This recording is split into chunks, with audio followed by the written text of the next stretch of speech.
Good afternoon, ladies and gentlemen. We continue our work at Ukraine Crisis Media Center, and our next event is weekly updates from the OSCE Special Monitoring Mission about security situation in the east of Ukraine.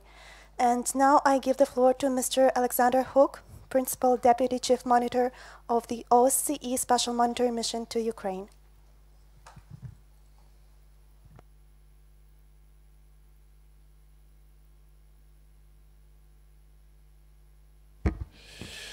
Good afternoon. Last week, the OSCE Special Monitoring Mission to Ukraine observed 3,335 ceasefire violations, 45% more than the previous week. Last week's increase is in keeping with the general trend we have been recording since early September. Following the side's recommitment to the ceasefire on 25th of August, there was a decrease in the number of recorded ceasefire violations, but since then there has been a sure but steady climb in the numbers. In the first week following the recommitment, 26th of August to 1st September, the OSCE SMM recorded 1,365 ceasefire violations. If we compare that with the number we recorded last week, 3,335, you can see that the increase between the two periods is around 140%. We, and especially the civilian population bearing the brunt of this violence, have of course seen this before. Last year, after the sides recommitted to the ceasefire on the occasion of the new school year, there was also a decrease in the number of ceasefire violations. In the week following the back-to-school recommitment in 2016, 31st of August to 6th September, we recorded 1,207 ceasefire violations. In the weeks and months following, violence intensified, reaching a crescendo in last and late January and early February. In the week of 30th January to 5th February 2017, the OSCE SMM recorded a staggering 36,000 ceasefire violations. The same reasons for last year's breakdown in the back-to-school recommitment to the ceasefire exist now. Not much has changed. Heavy weapons are still in place and the sides still maintain positions too close to one another. Last week, for instance, we observed 55 weapons in violation of withdrawal lines, 26 in government-controlled areas, and 29 in areas outside government control. Here, for example, an OSCE SMM unmanned aerial vehicle spotted, among other hardware, 5 artillery pieces and 3 Rapira guns in so-called DPR-controlled Novoselivka, all of which should have been withdrawn at least 25 kilometers from the contact line. They are not. And in government-controlled Alexandropil, an OSCE SMM unmanned aerial vehicle spotted, among other hardware, 20 artillery pieces, 7 of which can be seen on this image. Again, these weapons should be at least 25 kilometers from the contact line. They are not. Last week, we also noted the sites' fortified defensive and firing positions, sometimes less than 100 meters from each other. I saw them for myself in Verkhno-Toretske and in Stanica Luhanska. Dear friends, there is an understanding, a misunderstanding in my view, that what is this violence, all these ceasefire violations constitute is a low-intensity conflict. But if there is one thing we have learned over the past 3.5 years, it is that there is no certainty. Nothing remains static. No one can define this conflict. The truth is, no one knows at what stage of the conflict cycle we are in. Today's low-intensity fighting can easily escalate, as we saw last February. We cannot ignore the facts. We cannot assume the current situation will remain the same. The steady increase in the number of SMM-recorded ceasefire violations, alongside the presence of proscribed weapons and the proximity of forces and hardware, is in fact an early warning indicator.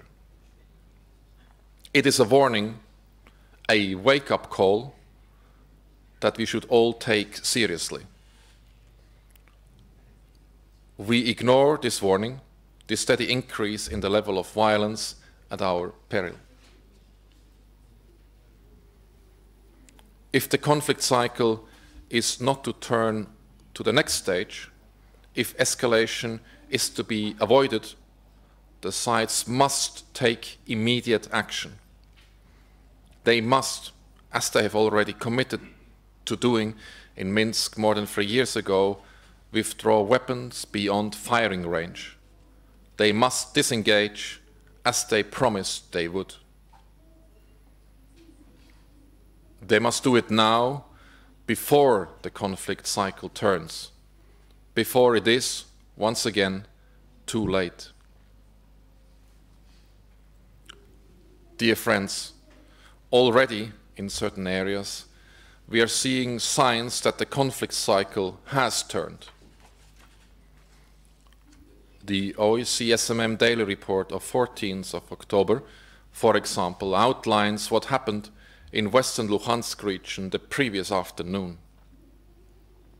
Within 35 minutes, our monitors at the forward patrol base in Kadivka, formerly Stakhanov, heard about 240 explosions assessed as outgoing and impacts of artillery and mortar rounds, all 10 kilometers west-northwest. And again, in today's daily report, a similar frenzy of violence is recorded. Monitors at the forwards patrol bases in Kadivka and Popasna heard almost 200 explosions on Wednesday night, early Thursday morning. This area had been relatively quiet since the 20th of August. In the previous week, for instance, the OSCE SMM recorded 0 instances in which mortars or artillery were used in this area. Thus far, the impact on the civilian population has gone largely unnoticed. It seems people only take notice when large number of civilians are killed or injured. News of the steady stream of civilian casualties, 2 confirmed last week by the SMM, and 400 since the beginning of the year, is largely confined to the back pages. And buried deeper, if at all reported on, is the daily cost this violence imposes on the civilian population. In Novo Alexandrivka, a small village right in the middle of where most of the fighting in western Luhansk region is taking place, there are about 20 people stuck between the lines. To the west of the village, Ukrainian armed forces are positioned, and to the east, the so-called LPR. In the last year and a half, there have been 7 people injured in the village and 1 killed. People here have no electricity, gas, or running water. There is no shop or school. Ambulances and fire brigades mostly cannot reach the village. It is extremely difficult to get humanitarian assistance into the area.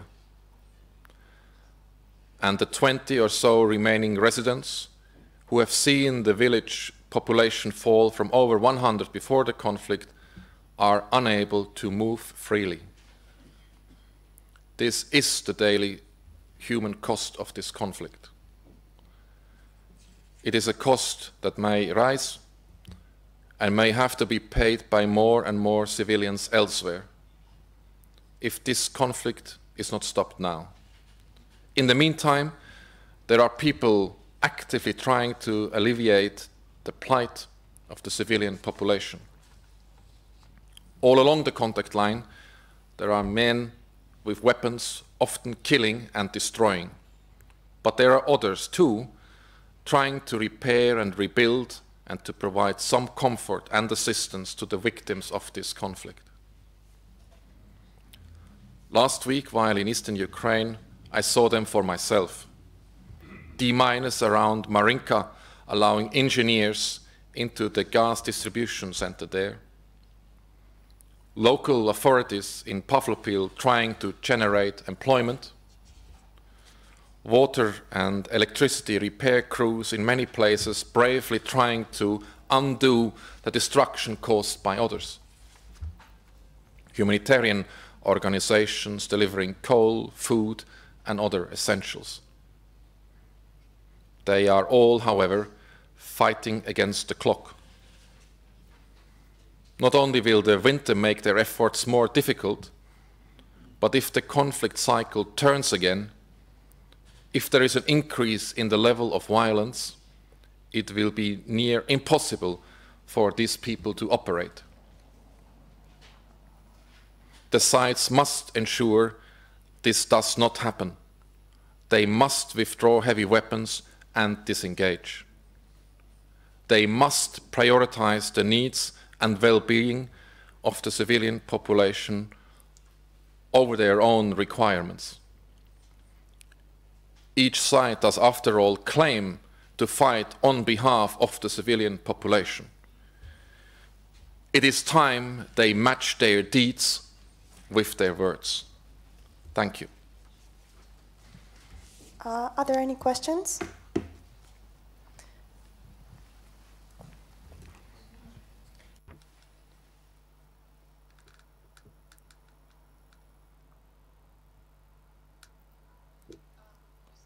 There is an increase of the violations of ceasefire, and is there a reason for that you can tell? Yes, indeed, and the reasons are being reported in our daily reports on a daily basis. There are two main causes for this. One is the continued presence of heavy weapons, artillery, tanks, mortars, multiple launch rocket systems in areas where they should not be, in areas where they can be engaged. The sides have agreed a long time ago to withdraw these weapons beyond firing distance. And the second cause is the close proximity of the Ukraine armed forces and the armed formations in almost all of the places where we still register fighting. The sides have agreed to disengage. Only if positions and hardware move away from one another, tensions can be avoided. These two causes need to be dealt with in parallel, and only if this is addressed, the ceasefire becomes irreversible and sustainable.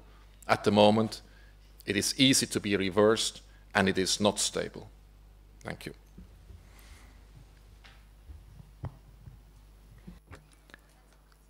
Crimean News Agency, and I have the following question. It was reported that in Minsk they agreed about the opening of the Zolote entry-exit checkpoint. How does the OSCE SMM evaluate the preparation works done by the sides? Have the sides completed the preparation works in order to open the Zolote entry-exit checkpoint on both sides? Okay, let me be first very clear. All roads, any road leading across this artificial contact line should be open. No agreement regulates the closure of these roads. While we fully accept the governments intend to control the flow of people to ensure security, this objective should not stand in the way in the right for people to cross the contact line. In fact, in the Luhansk region, there is no crossing of the contact line possible with vehicles. The possible opening of a crossing at Solote would be the first of its kind in the Luhansk region and is urgently needed, not just for the people of Luhansk region, but also for those in other areas, because the cars that are crossing the contact line of the Luhansk region queue in the crossing points in the Donetsk region. Last week, and I was there myself, the OSCE Special Monitoring Mission has facilitated and urged the sites to demine the sides of the road that lead across the contact line there and the removal of vegetation on the sides of the road.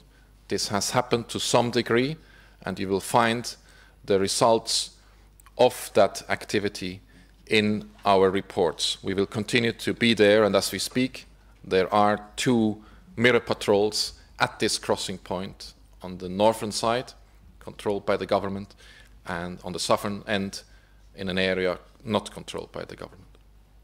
Thank you. Are there any more questions? I have been to the region of Avdiivka near Kramatorsk, and what would you say are the most pressing problems for the civilian population at the moment, and how can they be solved in this region? All civilians living near the contact line, no matter on which side they live, face similar problems. Due to the continued fighting in these areas, and Avdiivka, as well as the opposite located Yasinovata, lie in close proximity of the fighting theater of positions. And the fact that they're so close to the positions, of course, results in the fact that the houses, the residential areas, are being constantly affected, which leads to destruction, injury, and deaths. The civilian population also suffers from the absence of functioning utility services, the continued fighting, interrupted gas, water, and electricity pipelines, and in many of these villages, it is very difficult to maintain proper provision of these services. In particular, electricity is vital because it allows for communication, not to mention the charging of mobile phones. It allows for information, because with electricity, civilians are able to watch TV, listen to the radio. It allows for the storage of food. Without a fridge, it is impossible to store food for an extended period. And it allows for light and heating.